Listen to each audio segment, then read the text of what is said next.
Halo sahabat hipnoterapi, pada kesempatan ini saya akan menceritakan tentang bagaimana cara saya menghipno putri kedua saya yang bernama Widya Purnama Aryananda Tio Putri, yang biasa dipanggil dengan Yeli. Nah, sebelum saya lanjutkan, saya mohon kepada para sahabat hipnoterapi untuk mensubscribe, like, dan komen di channel saya ini, dan saya ucapkan terima kasih banyak atas dukungannya agar channel saya ini bisa lebih berkembang. Dan sebelum saya lanjutkan kembali, kita akan dengarkan dulu cerita dari putri saya, kenapa dia bisa seperti itu, dan akhirnya saya hipno dengan cara hipnoterapi, dan sampai sekarang putri saya ini telah sembuh. Nah, saya persilakan kepada Yeli. Oke, jadi sebenarnya awal ceritanya tuh Yeli juga sebenarnya nggak terlalu ingat mulai kapan Yeli tuh bisa terasa ya kayak ada ganjalan di bagian leher. Pokoknya Yeli tuh udah merasakan ada sesuatu di leher Yeli tuh waktu dari kecil lah, masih kecil, masih belum sekolah, itu tuh dia sudah ada merasakan. Jadi kalau misalnya kayak mama papa pasti kayak sadar kan kalau misalnya Yeli tuh punya kebiasaan tuh suka tarik nafas dalam-dalam, kayak suka kayak gitu kebiasaan Yeli memang dari dulu. Karena kalau misalnya Yeli itu nafasnya tuh kayak nafas biasa, itu tuh terasa kayak gimana ya, kayak kurang, kayak kekurangan oksigen kesannya, masih terasa sesak. Makanya Yeli tuh mengambil nafas yang lebih kayak itu baru lebih lega lah rasanya gitu. Nah, jadi singkat cerita baru mulai terjadi sedikit masalah lah waktu itu tuh waktu SMP. Waktu SMP itu memang pernah kayak kejang-kejang, berapa kali pingsan juga, kejang-kejang, terus memang selalu masalah di bagian leher, terus kayak tercekik di bagian leher waktu itu. Itu pas SMP. Nah, setelah SMP itu memang sampai SMA tuh memang nggak ada lagi lah ya kayak kejadian-kejadian yang seperti itu. Tapi tetap masih terasa kayak ada ganjalan lah, kayak susah napas tuh masih kayak terasa. Ada yang mencekik gitu ya? Ya, kayak ada yang mencekik itu masih terasa juga. Nah, jadi waktu kuliah tuh masih aman waktu awal-awal. Nah, tapi sudah mau tamat, mungkin faktor tekanan juga lah ya waktu kuliah kan. Jadi waktu udah tahun terakhir, udah mau selesai, itu baru mulai terasa lagi gejala yang sama waktu SMP. Kejang-kejang, terus tangan nih kayak kaku, kayak kesemutan kayak gitu, terus terasa kayak tercekik gitu, kayak sesak napas, ada tercekik gitu. Nah, itu terjadi waktu kuliah, waktu akhir waktu tahun terakhir itu sekitar 4 kali atau 3 kali lah, 3 kali. Iya, waktu masih sesak napas lah, pokoknya kayak betul-betul nggak bisa bernapas. Itu waktu di Malaysia ya? Nah, itu waktu di Malaysia waktu kuliah. Tahun akhir. Tahun akhir. Ya. Nah, jadi waktu sudah selesai kuliah kan balik lagi ke Indonesia. Nah, jadi ini mungkin kejadian masih baru-baru lah. Itu selalu ada tanda-tandanya jantung berdebar-debar kayak orang habis lari. Kayak orang habis lari, orang habis olahraga kerja berat tuh kan pasti jantung tuh kayak berdebar-debar kan. Ya. Tapi ini enggak, kayak Yeli tuh enggak ada aktivitas berat sama sekali. Palingan kayak bangun tidur, pas sudah baru bangun tidur tuh udah terasa tuh jantung berdebar-debar. Selalu tanda-tandanya tuh kayak gitu, jantung berdebar. Nanti kalau dibiarkan atau melakukan aktivitas yang agak berat lah, misalnya kayak apa ya, kayak jalan sedikit aja lah kayak gitu, nanti tuh sudah jantung berdebar, mulai sesak napas lagi kayak mulai lagi nafas berat lagi. Nah, terus nanti mulai lagi kesemutan, tangan dingin, kaku kayak gitu. Nah, jadi itu tuh waktu di Indonesia kan memang ada pernah juga lah kejadian kayak gitu kan. Nah, sampai akhirnya waktu itu papa kan belajar hipnoterapi gitu kan. Nah, jadi memang sebenarnya tujuan papa kan waktu itu belajar hipnoterapi ini kan sebenarnya untuk menterapi juga kayak gitu. Jadi ternyata setelah diregresi barulah ternyata terjadinya tuh Yeli berontak waktu pas regression waktu itu ya. Regresi masa lalu. Jadi begitu sih sebenarnya ceritanya kayak gitu. Jadi sekarang gimana kondisinya? Sudah sembuh ya? Sekarang sudah oke, nggak ada lagi terasa sesak tuh kan, nggak pernah lagi kan lihat diri kayak awalnya kita menganggapnya tensi rendah ya. Ya awalnya kayak seperti tensi rendah, kita kasih minum teh manis tiap pagi ya gitu ya. Terus kita kasih lagi sakatonik ya. Sakatonik ya, apa tuh? Bukan sakatonik, apa itu? Kayak sangobion. Mungkin kami sangka Yeli ini anemia, kekurangan darah, sering seperti itu. Kalau orang anemia juga jantung tuh berdebar-debar kan gitu kan, dia pusing kayak gitu kan.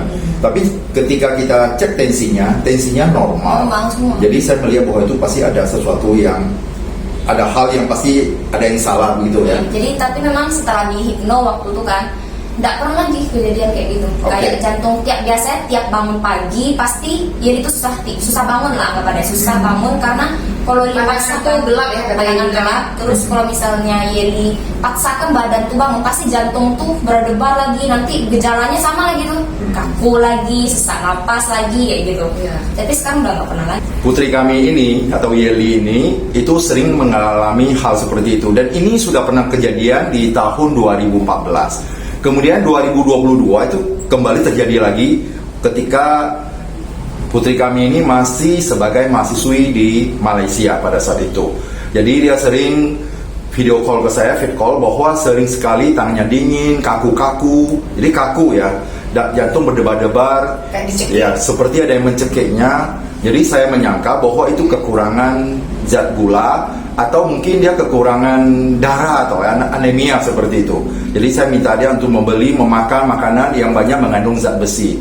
Tapi setelah tamat 21 Oktober 2022 dan putri kami kembali ke Indonesia. Dan pada waktu itu saya sudah belajar hipnoterapi. Ada yang saya lupa bahwa pada waktu sebelum masih di bulan Oktober 2022, pas Yeli mau ujian, dia merasa bahwa di kepalanya ini penuh gitu. Iya. Jadi pada waktu itu karena saya sudah seorang hipnoterapi, ya saya langsung hipnoterapi jarak jauh via Zoom. Saya tidak menyangka bahwa itu berhasil. Tapi sebenarnya kalau via Zoom ini hasilnya itu tidak maksimal karena jarak jauh ya. Nah, jadi saya memberikan sugesti kepada putri kami dan supaya pikirannya atau otaknya ini tidak merasa penuh, dan besoknya dia ujian. Ternyata ujiannya hasilnya luar biasa kayak gitu. Dan setelah dia ujian, ya seminggu kemudian, itu tepatnya 2 November 2022, putri kami kembali ke Indonesia. Nah, setelah kembali ke Indonesia itu, saya menterapi putri saya dengan hipnoterapi. Itu sampai berapa kali ya, berkali-kali saya mencari terus permasalahannya, tapi tidak ketemu. Pas waktu Desember lagi, waktu berada di Pelihari, itu kumat lagi, dingin kayak gitu, jantung berdebar-debar. Pada saat itu kita lagi STG ya, lagi STG. Langsung kami bawa ke rumah sakit, dicek semuanya aman, seperti tidak ada masalah. Nah, jadi saya lihat ini pasti ada hal yang salah. Tensi rendah aja ya. Ya, kami cek ternyata tensinya ya agak turun lah, agak rendah seperti itu. Jadi saya cari lagi, saya hipno berkali-kali. Hipnonya ini saya tarik ke masa lalu dalam kehidupan ini, berarti di dalam kandungan 4 bulan ke atas sampai sekarang ini. Ternyata saya tidak menemukan masalah pada Yeli. Saya tidak percaya, saya hipno lagi, saya tarik lagi, berkali-kali saya tarik ke masa lalu, ternyata tidak ketemu. Nah, ketemunya sekitar 2 minggu yang lalu. 2 minggu yang lalu, kebetulan pada saat itu juga hari Minggu ya. Hari Minggu juga, 2 minggu lalu dari sekarang.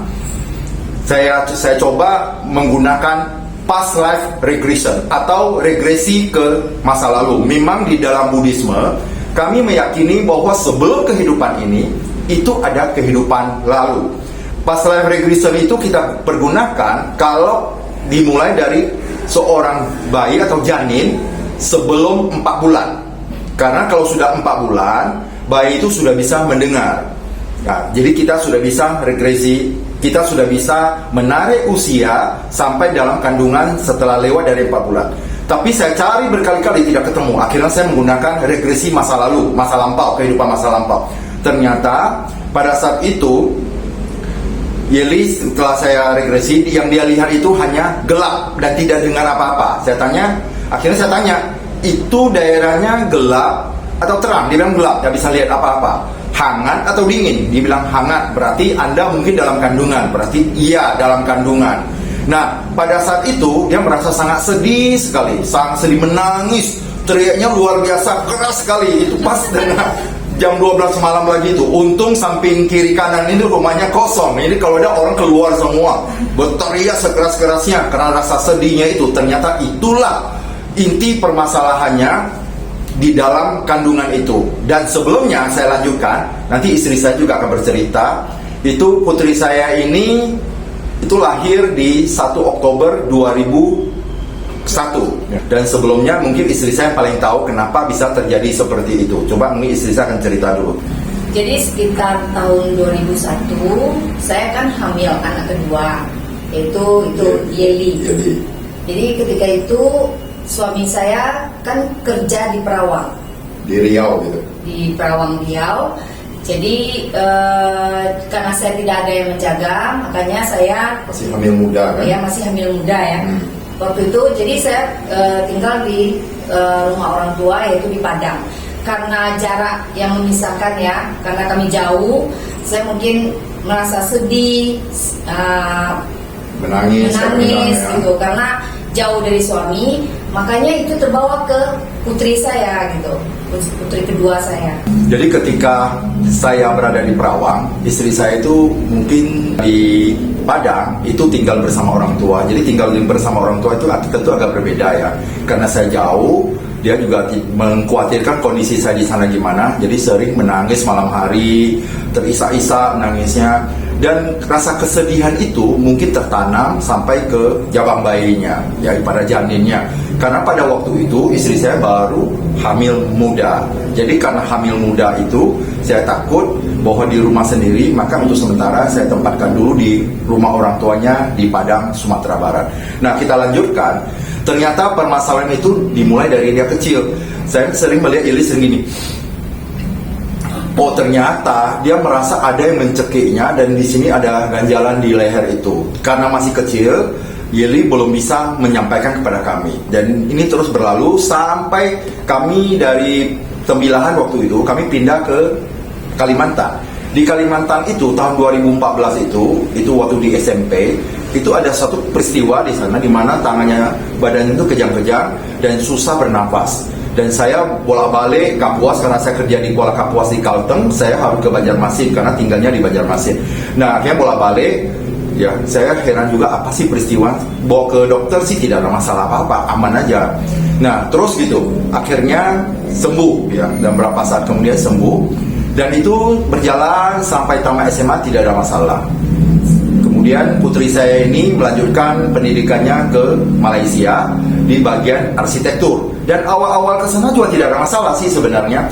Nah, yang di tahun akhir itu, tepatnya di bulan Oktober 2022 itu mulai bermasalah lagi. Bahkan pingsan. Untung teman-temannya di sana yang cukup baik lah menolongnya dan membawanya ke rumah sakit. Dan dari Indonesia saya selalu berbicara kontak anak saya ini agar pagi hari mungkin dari mamanya juga sarankan mungkin kekurangan gula mungkin karena minum teh manis karena arsitek itu kerjanya bisa dari pagi sampai malam loh, atau dari malam sampai pagi seperti itu. Mungkin kekurangan gula karena pada saat mengerjakan itu bisa jadi lupa makan, lupa minum, kekurangan gula. Jadi kami sarankan untuk minum teh manis. Ketika minum teh manis, awal-awalnya mereka oke, aman-aman saja. Tapi sudah mulai Oktober setelah mau tamat ini, itu mulai lagi kejang-kejang dan sebagainya sampai pingsan, dibawa temannya ke rumah sakit. Dan kemudian sampaikan ke saya, untung dan saya saya hipnosis jarak jauh dengan Zoom, ternyata berhasil. Dan pada saat itu saya hanya bisa memberikan sugesti positif saja. Saya sugesti terus, ya, saya sugesti, ternyata sugesti saya berhasil. Tapi tidak bertahan lama, karena ini mungkin jaraknya jauh.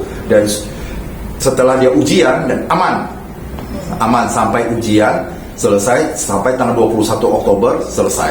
Berarti pendidikannya 21 Oktober 2022 selesai. Akhirnya dia ke tempat CC-nya, ya, ke putri saya pertama di Malaysia, kerja di Hitachi sebagai programmer. Dan ini Yeli ke sana selama lebih kurang 10 hari baru balik ke Indonesia. Saya berpikir terus apa yang harus saya lakukan, ya. Jadi sudah larut ini, sudah sekitar jam 11:30 malam nih waktu Indonesia Tengah. Jadi saya bilang sama putri saya, ayo kita sekali lagi kita menggunakan past life regression atau regresi kehidupan masa lalu.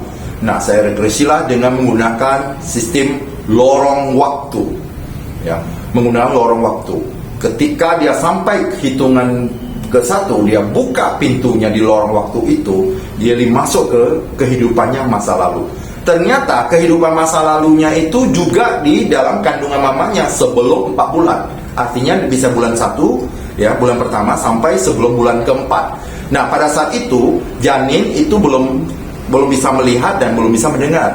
Makanya dia melihatnya gelap aja, tapi merasakan kehangatan. Nah, dari kehangatan itu saya baru tahu ternyata dia dalam kandungan. Saya suruh dia bicara, dia hanya menangis. Dia hanya bilang, Yeli sedih. Kenapa sedih? So teriak sekeras-kerasnya. Nanti bisa dilihat di dalam videonya. Teriak keras-kerasnya. Akhirnya itu saya terapi. Dan inilah saya inginnya supaya energinya itu semua dilepas. Dia teriak malam itu sekuat tenaga. Dia berteriak kayak gitu. Saya kaget juga. Dia teriakan, bukan takut, tapi kaget. Takutnya tetangga kiri kanan itu semua keluar. Ternyata kiri kanan untung kosong ya. Jadi teriak keras-keras. Dan memang saya di dalam belajar hipnoterapi itu sudah diajarin bahwa peristiwa-peristiwa seperti ini bisa terjadi. Maka saya harus tenang. Kalau saya tidak tenang, karena ini putri saya, ketika saya tak tenang, wah itu semua akan lebih kacau lagi. Ternyata gangguannya adalah gangguan psikis pada saat masih di dalam kandungan ibunya. Itu bisa terjadi. Hanya gara-gara sedih aja ya? Hanya gara-gara sedih saja.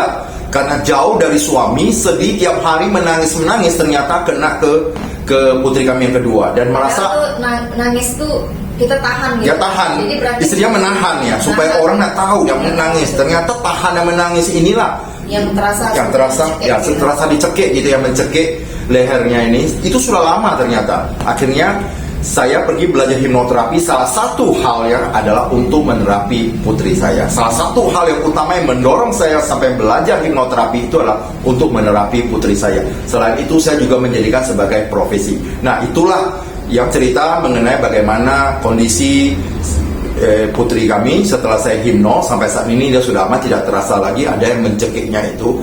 Nah, dan ini bisa terjadi kepada siapapun ya. Ini baru hal yang kecil saja ya, menahan tangis ya, mungkin mamanya sedih bisa mempengaruhi itu. Dan ini ada ternyata permasalahan psikis yang terjadi di dalam kandungan, dan semua orang bisa merasakan seperti itu. Jadi jika Bapak Ibu, anak-anak kalau ada masalah dibawa ke dokter apapun, ternyata dicek semuanya, semua tidak ada masalah, berarti anak Bapak Ibu ada masalah dengan psikis. Ini bukan karena dia gila atau kelainan, bukan, tapi karena pada saat mungkin waktu dia dalam kandungan atau waktu dia kecil, itu ada kesalahan orang tua, sering memarahi anak-anak itu dengan kata-kata yang tidak pantas, sehingga dia terengker di sana, dan ini mempengaruhi dia sampai dia dewasa. Saya sudah terapi banyak permasalahan ini. Ternyata kebanyakan anak-anak itu bermasalah dengan orang tuanya. Waktu kecil itu, namanya anak-anak ya, itu biasalah kalau anak-anak itu nakal. Tapi mungkin karena kelewat nakal, kamu ini bodoh lah, kamu gini. Nah, ini yang salah. Karena pada saat umur 1 sampai 7 tahun, anak-anak belum memiliki disebut dengan filter mental. Karena belum memiliki filter mental itu, apapun yang dikatakan orang, apapun yang orang tuanya marah pada dia itu, kepada anaknya, semuanya langsung dimasukkan ke alam bawah sadar. Ketika sudah 7 tahun ke atas, anak-anak itu sudah bisa menggunakan logika. Itu disebut dengan filter mental. Apapun yang masuk ke alam bawah sadarnya itu ada yang memfilternya. Itulah logika kita menganalisa baik atau salah, itu kita filter di sana, baru bisa ditanam ke alam bawah sadar. Tapi pada anak-anak dari umur 1 sampai 7 belum memiliki itu. Makanya apa yang kita katakan kepada dia itu, kalau kata-kata itu tidak pantas, kata-kata itu kasar, maka itu akan terengker di sana, dan ini akan menghambat pertumbuhannya ke depannya. Kalau itu tidak diselesaikan, maka anak itu selama-kelamaan perilakunya terus berubah. Jadi seperti aneh orangnya. Tapi ketika kita selesaikan, permasalahan itu kita selesaikan, maka dia akan normal, kembali normal seperti biasanya. Dan ini terjadi pada putri kami. Nah, sekarang saya akan mengajak Bapak Ibu untuk melihat video yang saya tampilkan dan saya tayangkan. Walaupun video ini ada putri saya juga minta izin kepada putri saya, bersediakah untuk ditayangkan. Kalau putri saya tidak izinkan, saya juga tidak akan tampilkan. Ingat ya, ini putri saya loh. Saya pun harus minta izin untuk boleh atau tidak ditayangkan. Dan sudah mendapat izin untuk ditayangkan, maka akan saya tayangkan setelah ini. Makanya Bapak Ibu bisa lihat bagaimana saya menerapi putri saya. Dan suasana pada saat itu agak mengerikan pada saat itu, apalagi itu terjadi pada tengah malam, jam 12 malam. Oke, Bapak Ibu dan sahabat hipnoterapi semuanya, ayo kita saksikan cuplikan dari video berikut. Oke, coba semakin dalam ya. Ada apa masalahnya? Oke, tenang ya, tenang. Oke, jadi tenang. tenang. Oke, tenang ya. Apa masalahnya Yeli? Hah? Oke, tenang. Relax. Oke, tenang Yeli ya. Tenang, Yeli renungkan, kembali ke nafas. Ambil remote, kembali ke nafas.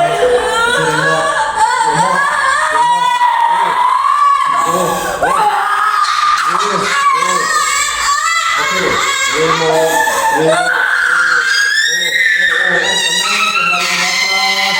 Kembali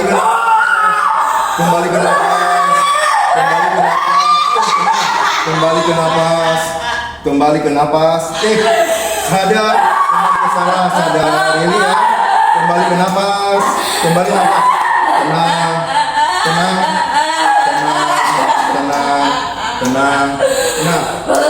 Sebentar. Bapak tanya, tenang. Yeli tidak suka sama suaranya atau gambarnya? Hah?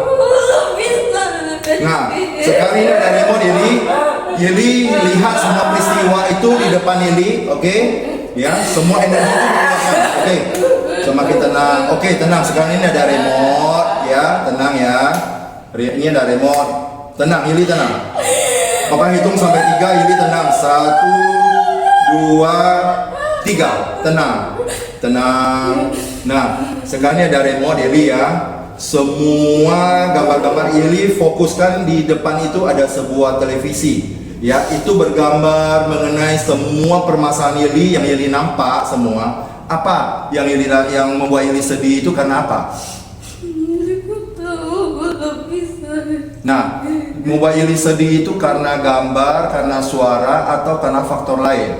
Faktor apa kira-kira Yeli tahu? Nah, oke, sekarang ini ya, Yeli.